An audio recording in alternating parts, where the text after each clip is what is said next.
Welcome to Bringing Jesus Back into Focus. I'm Christopher John Joseph, a pacifist follower of Jesus of Nazareth, born in 1957 into the Jewish Christian Catholic Church. I left when I was 16 because they said, there's only one God in the Bible. I said, no, there's not. The Jews worship two gods. A brutal, murdering war god, the same god of the Roman war god Mars, Ares, and the Egyptian god Sekhmet, who breathes fire, just as Yahweh breathes fire to incinerate those two kitties who brought the wrong. That's a classic. Yahweh, these two kids, two sons of someone or other, they bring the wrong offering to Yahweh, so he incinerates them. What? You brought me a cheese sandwich, I ordered a peanut butter one. Boom, the fire comes out and incinerates them. That's Yahweh. That's in the Jewish scriptures. I mean, that's a war god. If you don't do what Vladimir Putin says, he's a little war god, he kills you. If you didn't do what Adolf Hitler says, he kills you. They're war gods. Yahweh one's a war god. Sekhmet does the same thing. Ares, Mars, they're all brutal, killing war gods, and they had temples of war. And they'd go, the Romans, the Greeks, the Egyptians, and the Jews would go to their war temple. The war temple was the temple of Yahweh. It's a war temple. They'd murder an innocent animal. The priest would bless them. And the Romans would do the same thing. Go to their war temple of Mars, kill an animal. The priest would bless them. And they'd all go off to war and kill and murder and steal land, as the Jews did at Jericho. Slaughtered every man, woman, and child, stole the gold, silver, and brass, took back into the temple of their war god Yahweh, and said, thanks, Yahweh, what a great God you are for us, your chosen little satanic children. Because that war god is the satanic war god that Jesus said they were following. You are children of Satan, and you do the lusts and desires of Satan, because he was a murderer and a liar from the start. Jesus was calling out the war god that they were worshipping. It's a dualistic religion. Jesus knew that. He understood that perfectly clearly. They were worshipping two different gods. The good prophets were trying to get them to come across to this other understanding of a God that's only love, but they wanted to have both. So they called them by the same name. That's a deception, a deliberate deception too. That's not just that's a bit of a mistake. It's a deliberate deception. One Yahweh God says, go down to Jericho, where all those foreigners are, kill them all, every little kitty, everyone, steal everything, and you can have the land and take it all for yourself. Great, thanks Yahweh, our great God. The other Yahweh says in Leviticus, this is the good Yahweh, the loving Yahweh, the other God, a different God, not the war God, says, if a foreigner is amongst you, say someone from Jericho, then treat them as if they're Jewish and love them like yourself. The other God says that, love foreigners. The war God says, I go to those foreigners, they're not Jews, kill them all and steal everything. See? And that's the truth. So the correct definition of the Jewish God Yahweh is one monotheistic body with Yahweh written across the chest and two heads, a dark, brutal, murdering, evil, satanic war god, which they all followed, the Romans, the Greeks, and the Egyptians, and a God of love. Opposing forces, light and dark, attached to one body. That's a perverted religion. That's a distorted religion. That's a dualistic religion. It's not at one with love. What is Jesus' definition of God? Her love is like the sun that rises on the good and the evil. Her love is like the rain that falls on the unjust and the just. She is kind to the ungrateful and the evil. If your love is not as perfect as her love, you will not enter the spiritual heavenly world of love. That is the God of Jesus and nothing else. The Jewish Christians are lying to you and distorting and perverting who Jesus is and who God is. The God of Jesus, that is. The loving spiritual life force of heaven is love. So I'm here to do my best to defend him and to defend the loving spiritual creator who's too beautiful for me to imagine. You've got to be very clean in your spiritual body to come into heaven, because she is pure love, pure goodness. So you don't want to come there covered in death and murder and killing and slaughter. You stink. You can't get into heaven anyway. So only children of love enter, and Jesus told us, God is only love. And he said to Philip, if you see me, you see God. Well, Jesus didn't go around killing anyone. He saves people. This is the Gospel of Jesus Unplugged, now published. It's the second edition. That's the one to get. I've cancelled the first edition. I had to upgrade it. I've been extremely ill. My physical body's been extremely, extremely ill. And it's been a real battle for me to get this work done for Jesus and the loving spiritual creator whom I follow. Because I'm a Christian, I'm a pacifist Christian from the original followers of Jesus 2,000 years ago. I belong at that time. I also, of course, studied Buddhist teachings and a lot of other religions when I was in my late teens and early 20s because I loved spiritual thinking. I wanted to investigate, as you do when you're growing up and you're looking at the world and finding out things. But I was really drawn to only pacifist and love, teachings on love and non-violence. I knew they were the correct spiritual teachings. Anything else I wasn't interested in. Yeah, we're all great, but no one else is going to be saved. Sorry, bye. And we'll kill our enemies as well. Oh, very good, bye. Ta-da. I don't want anything to do with you. So I'm looking for the universal message of truth, and Buddha and Jesus both had a clear like mind experience. Their minds were just perfected in love.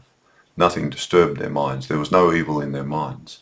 But they both had to overcome temptation to get there, and they taught us how to do it. So Jesus taught we can all experience an inner spiritual awakening if we search for it. He called this the treasure hidden in the field of earth or flesh. This is our eternal spiritual identity, empowered only by the loving spiritual life force of our loving spiritual creator. Our bodies of flesh are only temporary and empowered by earthly things, and all flesh dies. Only our spiritual body and soul mind of love lives on, to come into the presence of our loving creator, to reap as we have sown. Both Jesus and Buddha taught the law of karma. His teachings and spiritual way of love and non-violence can help awaken us all into a new spiritual life here on earth, leading us to the heavenly spiritual world of love after death. Jesus taught we all have two different bodies with us in one. He said that the spiritual body, being eternal, is the most important to be healthy and well in spirit. He provides us with the spiritual instructions to follow and become at one with, to be awakened and transformed into spiritual children of light of our loving spiritual creator in heaven. So we're reading through this now. The contents of the book are there. So it's the 5 Gospels, and we're up to Mark. I've included all of Mark, Luke and John that are repetitions of a saying in Matthew. So if a saying of Matthew appears in Mark and Luke, or Mark and John, or John, I've included them all in Matthew. I've combined 2 or 3 sayings into one full account, so you don't have to read the same account again and again and again. So my gospel reading is, my gospel book is a translation that's easier to sort of move through, and it will have all the very important words of Jesus there, and the way you can awaken to your spiritual body so you don't die when you die. Your body of flesh will die, and it may be very painful. But Jesus says, don't worry. Live out of your spiritual body. Bring it alive now and love. And learn to forgive. Be compassionate. Don't be greedy and all that sort of thing. Don't worship money. And you'll be bringing your spirit alive now, getting ready to pass through death to life in heaven. The heavenly world, you've got to remember, it's a different dimension. We can't see it with eyeballs of flesh. Our spiritual body's in us and with us. Our spiritual mind's in us and with us. If it was fully awakened in any of us, as Jesus was, and Buddha too, you could probably see heaven, or at least have a real clear vision of it in your own spiritual mind. But I'm not fully awakened, so I haven't had any visions like that.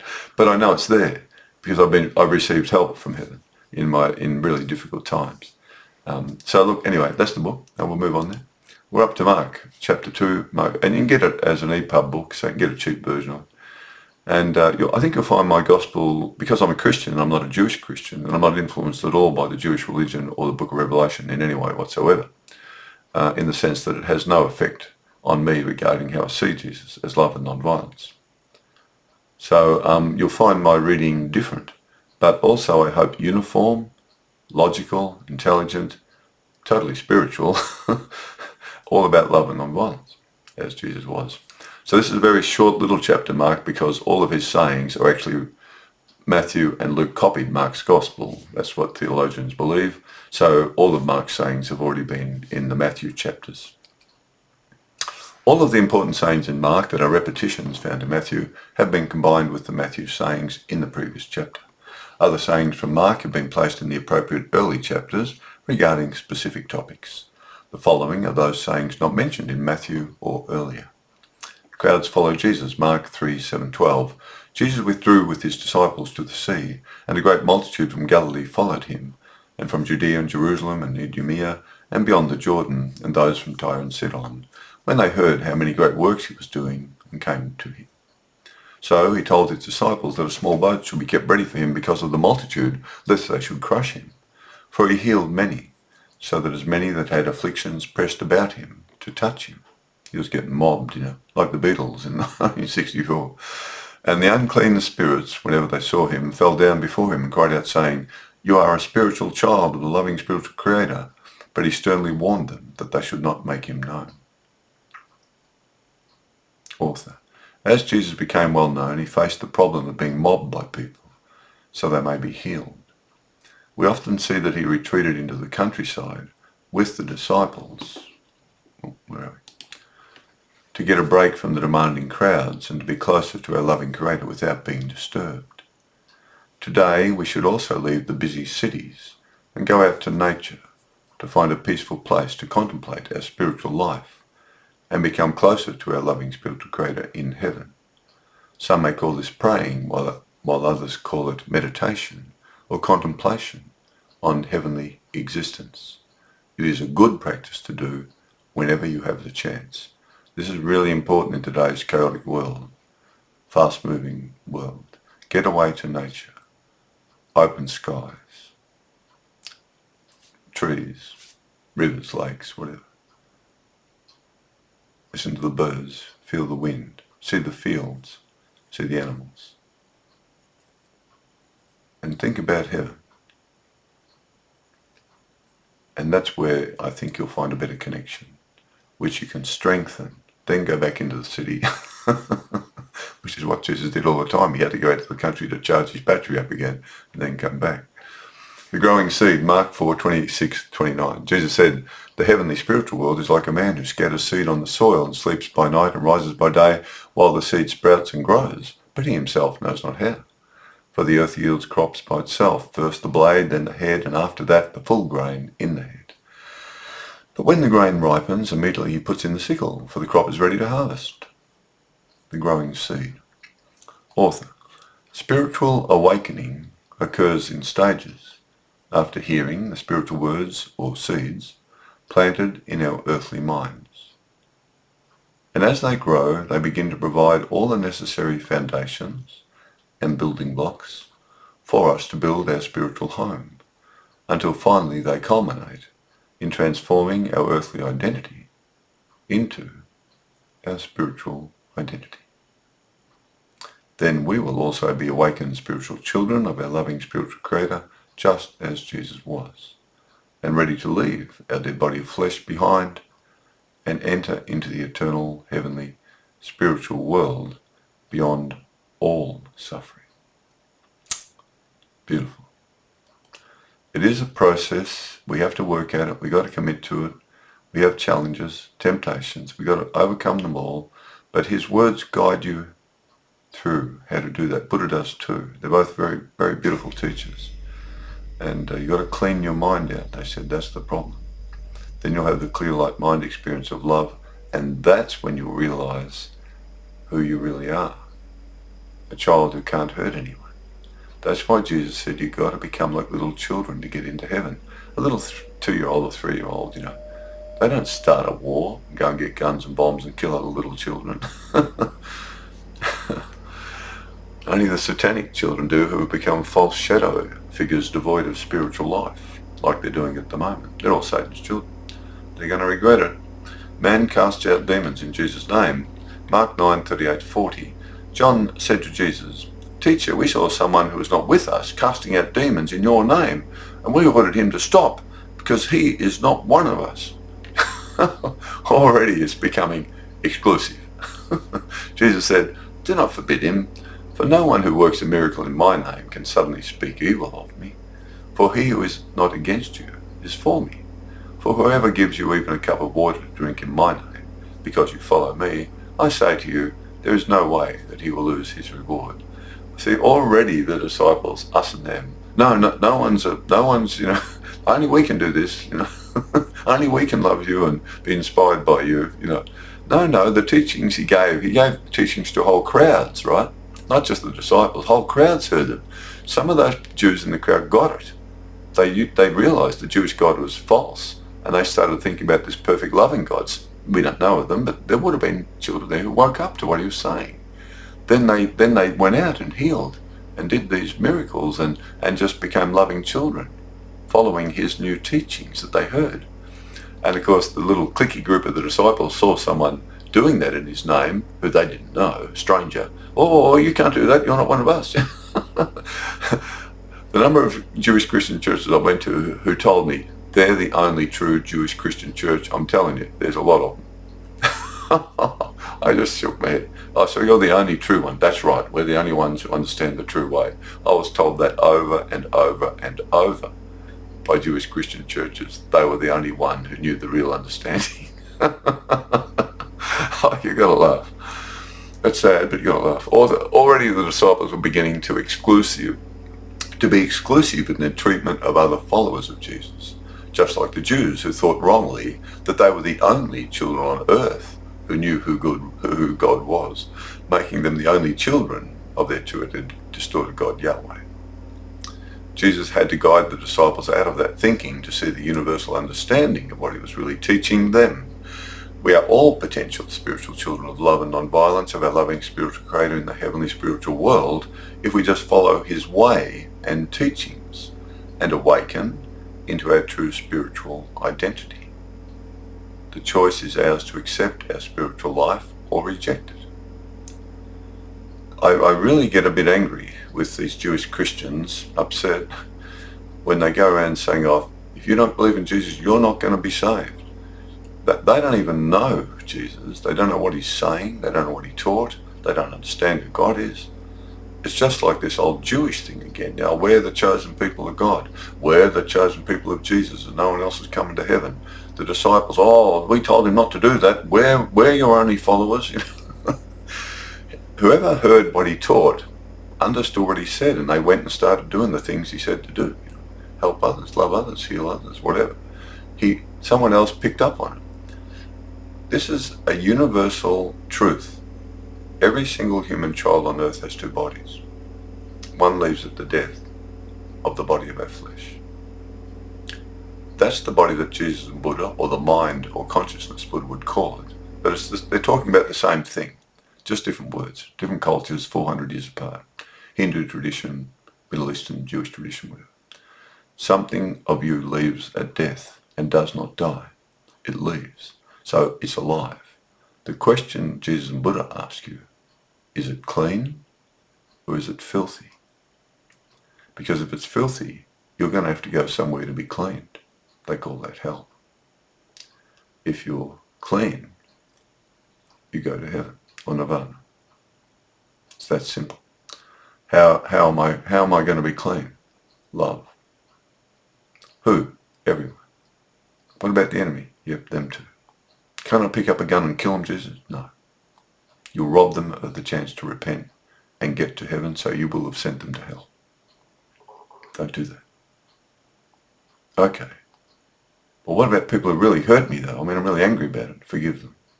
How many times? All the time. You have a spiritual body that doesn't die. Heaven's eternal. No one can hurt you there. There is no pain there. Your spiritual body doesn't suffer there. There is no pain in your spiritual body. What you experience is the chemical pains that are being generated through the biological structure that you're with at the moment. The earth structure, the biological creature, the human creature. The biological creature of earth, called human creature, has chemicals and brain, and it can create these credible sensations for you to experience of great pleasure or torture and agony. But it's all just chemicals, which then stimulate this experience. That can't happen in your spiritual body because those chemicals are no longer with you. They're dead back on earth. Finished. You'll be free of all those influences. But you must become at one with your spiritual mind now, because that's only love. Your mind must be single, just a circle, one mind, not dualistic like the left and right hemisphere of this human creature we're traveling with, our horse. One with love. And then you'll be okay. You'll get through the death experience and you'll still exist. You'll feel like you're going out of existence, which is partially correct. You're going out of the existence of the material universe and material world of suffering. But your spirit will then reveal itself. You'll be in your spiritual body. You'll finally realize you've got a spiritual body and you're in it. You've left your body of flesh completely. And if you're filled with love and light, you will be close to heaven and just walk in. Or an angel will lead you in, I don't know. I don't know how it works. I don't know. I have no revelations about that. But you will be entering heaven, where lots of other children are just like you. They can't hurt anyone. And the creative life force or energy or spiritual being that's created that universe, spiritual world for us to come to in our spiritual bodies, can't hurt anyone. Once you start to understand and believe what Jesus is really saying, you will be able to cut the ties of the Jewish religion that are wrapped around the Christian religion, the tentacles of the octopus, the chains. You can cut them and free Jesus from the Jewish religion. You have to free him from the Jewish religion. He's been chained back into it by the apocalyptic Jew undercover agent who wrote that apocalyptic crap, the Revelation book, and who scattered the apocalyptic sayings throughout the Gospels. Someone's assassinated who he really is and who the loving Creator really is and what heaven's really all about. Only children of love can get in there, Jesus said that. If you're dualistic, love and hate, you can't enter. But only kill the enemy with my gun, you can't enter. So Jesus' way is the correct way, and Buddha's too. I'm a pacifist Christian. I belong to the first church Jesus established on the earth 2,000 years ago. I didn't bother about this sharing it because I never bothered about it. I left the Jewish Christian Catholic Church because I knew they were lying. Not deliberately, but they're just brainwashed and they just keep lying. You know? I don't know why. You know, why don't they wake up? Never mind. So anyway, forgive before praying. Mark 11:25-26, Jesus said, and whenever you stand praying, if you have anything against anyone, forgive them and pray for them. So your loving spiritual creator in the heavenly spiritual world can also forgive you your wrongdoings. This is really important in Jesus' teaching. We must forgive those children who hurt us. It prevents us from becoming satanic. It's a weapon against Satan. Satanic thinking, the satanic identity, the false fake identity. Netanyahu and the Russian army, or Israeli army, Netanyahu, Putin and the Russian army, Hamas and their army, Iran their army, Ukraine. They're all false identities now, fake identities, shadow figures, murdering and killing each other. That's satanic. But when you forgive after you've been hurt, you can't become satanic. You've remained in your spiritual body and you've kept it alive and well. That's the one that leaves at death, not your body, your flesh. It doesn't rise up again from the earth at some time. Forget it. Jesus never taught that. The Jewish Christians lie about that. It's a Jewish overlay. They're Jewish Christians. That's why they teach that rubbish. I don't share that rubbish at all because that's rubbish. It doesn't make sense. It's not what Jesus taught. It's contradictory. You're confusing people. Stop doing it. Jewish Christians love me. I think Jews do too. No, they don't. Never mind. The good Jews would love me. The good Jews would say, yes, you're right. There is a good Yahweh there. That's the only one we ever followed. We didn't care about that Jericho war God one. Widows, two mites. Thank heavens there are, a small minority of good Jews, who only follow the good Yahweh. And I feel sorry for them because of all the Jews that follow the satanic war god Yahweh. Mark 12:41-44. Now, Jesus was sitting opposite the temple treasury and watched how people were putting money into the treasury, and many who were rich put in much. Then one poor widow came and threw in 2 small coins, which was only worth 1/4 of a copper coin. Jesus called his disciples to him and said, truly I say to you, this poor widow has put in more than all those who gave to the treasury, for they all put in out of their abundance, but she put out of her poverty, all that she had, her whole livelihood. Out of her poverty she gave everything that she had, all the money she had, to the temple of God, the spirit, supposedly the spiritual God. Author, the two-headed God. The materially rich seemed to put in more. Quantity, yes, but still kept plenty for themselves. But the poor woman put in all the material wealth she had as an offering to their God. She trusted her whole life to their God, while the rich hung on to the material security. As spiritual children, we must always remember heaven is a real world, but it is spiritual, not material. It is the richness of our spirits that matters at the end of our journey, not how much money we leave behind in the bank. The bulk of Mark's Gospel has already been presented in the Matthew chapter. Theological scholars tend to agree that Matthew and Luke copied most of Mark into their own Gospels and then placed in their own extra accounts. Our loving spiritual creator is only love. We must become the spiritual children of only love on earth. So once again, Jesus gives us, just beautiful sayings. Always forgive.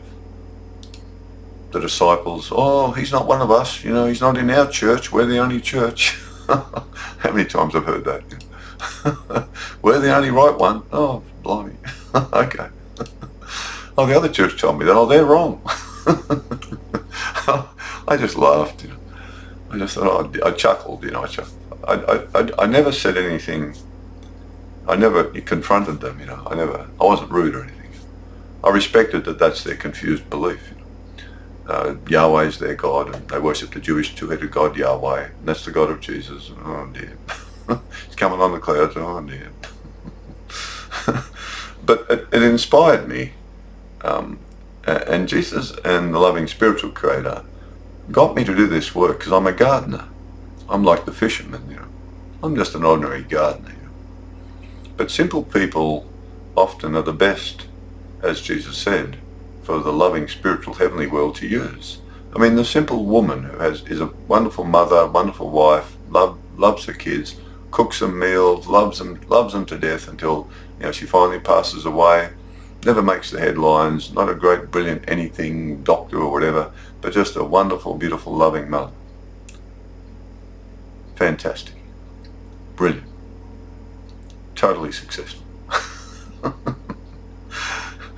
Humble, good, loving, that's it. Off to heaven you go. So his teachings awaken you to be spiritual. Now some of course do have gifts to do, or jobs to do and tasks to do. Some are inspired to be doctors, not just for the money, which seems to be overtaking the medical profession here in Australia. Greed and money, get rich. But there are still a few doctors who do it because they don't want to see other children suffering, and they don't overcharge you. Good on them. And for me it's been a matter of no one's talking about this. I couldn't find this anywhere, this truth. And why aren't they talking about it? So when I investigated, I thought, I see why. Massive corruption. Going back right to Constantine and the corrupt church leaders then, and then all these branches of the church that start teaching all these Jewish overlays, and the book of Revelation. Where did that come from? Who wrote that? They're not even certain who wrote it. But I can tell you, that was written by an apocalyptic Jew who took the book of Daniel from the Jewish religion, their religion, dumped the Christian sort of religion in the middle of it, and Jesus and the loving spiritual creator of Jesus in the middle of this evil filth that's satanic, the war god. Jesus and the loving spiritual creator can never hurt anyone. No child who enters heaven can ever hurt anyone. The only way to get into heaven, as Jesus said, is to make your love as perfect as hers. They're his words, I believe them. I'm a pacifist Christian, and I'm encouraging all Jewish Christians to cut the Bible in two, cut all ties with the Jewish religion, stick it up on the shelf. There is a Yahweh of love there, but there's a brutal, murdering, satanic war god. That should have nothing to do with Jesus. It should not be in the same book as the Gospels of Jesus. And just have a look at the Revelation book. Rip it out. Throw it in the rubbish bin. Just stay with the Gospels. Cut the Bible in two. If you want to bother trying to find the good Yahweh amongst all the other stuff in the Jewish Old Testament, the war god, well, good luck to you. If you want to waste your time doing that, go ahead. You don't need to. Jesus already did it for you. He saw the loving God and the war god. He was inspired by the loving God of the Jews, Yahweh number 2. Then he took that to its ultimate destination. He became a fully awakened spiritual child of love on earth, like Buddha. The clear light mind experience free of all evil. That's what awakening means. His spiritual body then went boom, boom, boom, boom. It was glowing, you know. It came alive. It was activated because the nexus to heaven opened. He was committed to never hurting anyone again. Buddha the same. The nexus opens to heaven then. That's when it opens. And you are filled with the loving light and life force from heaven. You're not going to die. You will experience the death of your physical body. We all do, and so did Jesus and Buddha. But they left in a body that was healthy and well and beautiful because their whole mind was filled only with one thing, love. I must do that now before I die, and you must too. And I'll see you in heaven if we both are successful. And the actual benefit of that is that you and I become a solution on earth to all the evil. We become the solution. If all the children in the army became spiritual and Navy and Air Forces, they'd leave those jobs, go home, love their families. They have to wake up. We got problems because they're brainwashed and poisoned by the satanic children who run those organisations.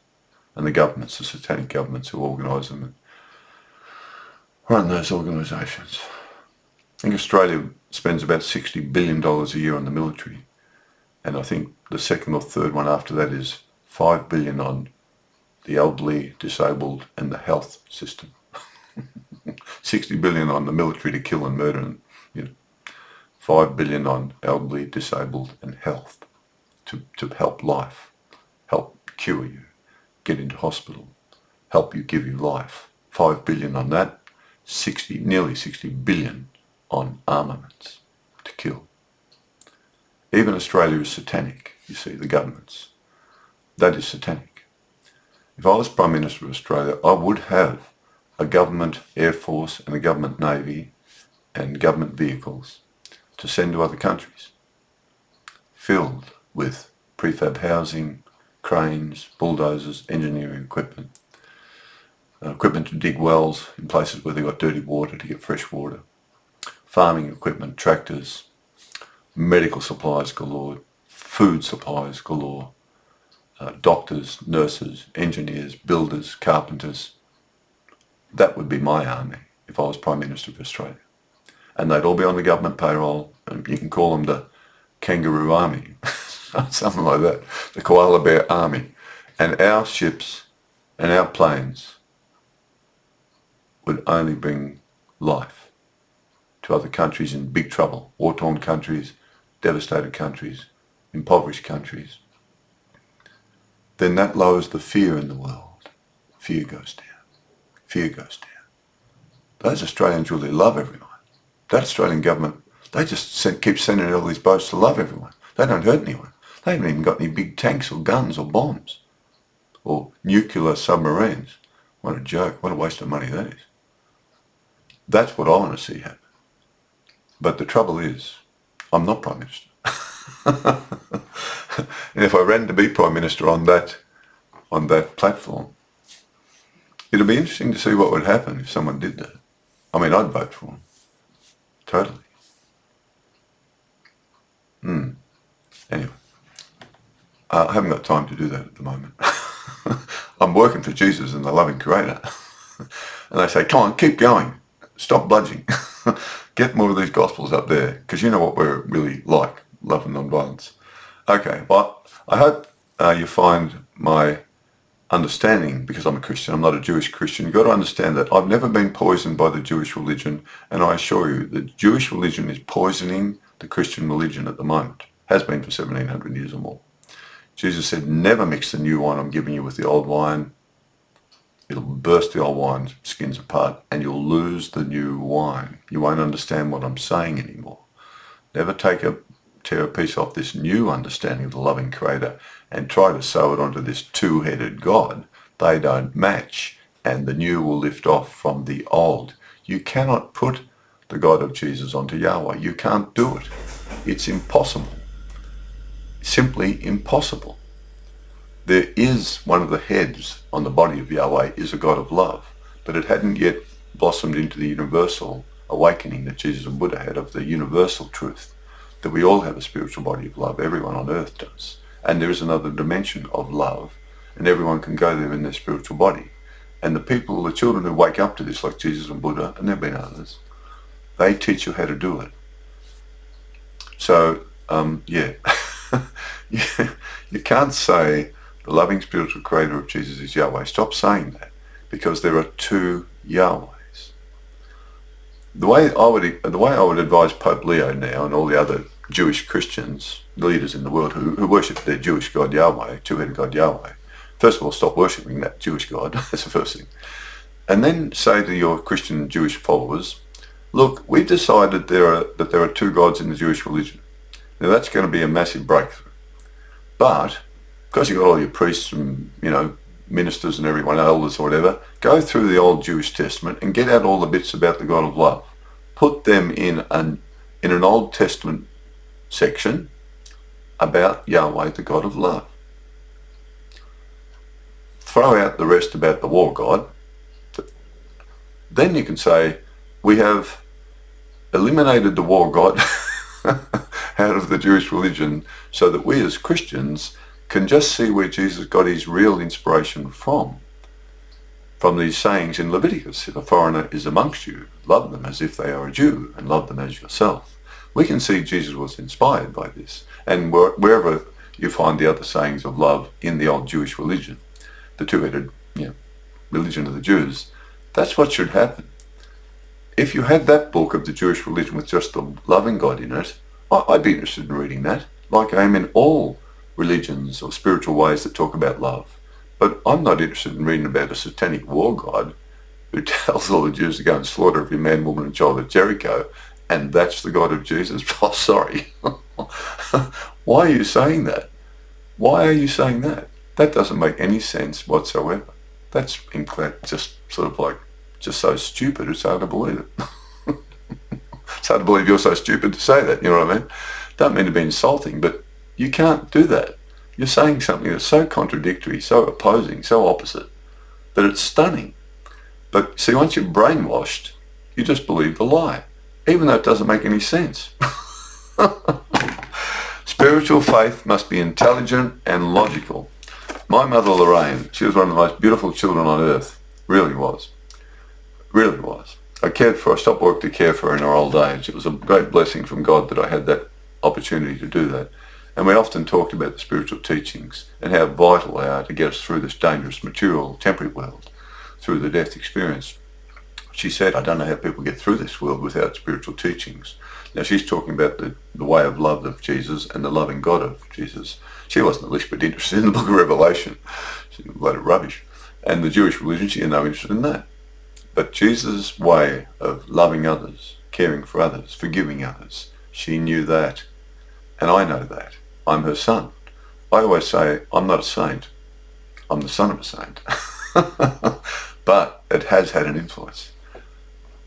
Jesus is love and non-violence. As my mother saw him, I also see him. I hope you do too, and come away from worshipping the two-headed God of Yahweh and only worship now and adore this beautiful, loving, spiritual being or life force that has created a spiritual universe and world of love where every living thing there is harmless and full of love. And you too can be a child there, and a living child there, in some sort of spiritual form, which is beautiful.